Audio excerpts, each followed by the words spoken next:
garlaicīgi kalpot diviem kungiem. Kristus atklāja, kas tie divi kungi ir, par kuriem viņš runā. Kristus nosauc gan Dievu par kungu, gan arī nosauc mantu par kungu. Jā.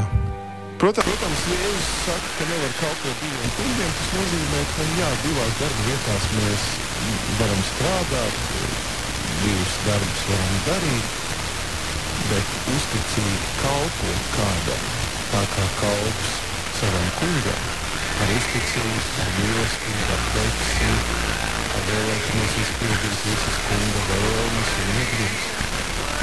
Kungs var būt tikai viens. Un patiesībā sakot, Jēzus pasaka tikai vienu lietu. Ja jūs kalposiet Dievam un nedrīksieties vispirms pēc materiālās labklājības, jūs ieraudzīsiet, ka cilvēku galvenā vajadzība ir sastapt Dievu un kalpot viņam, tad Dievs par jums kā par savu radību, par saviem bērniem parūpēsies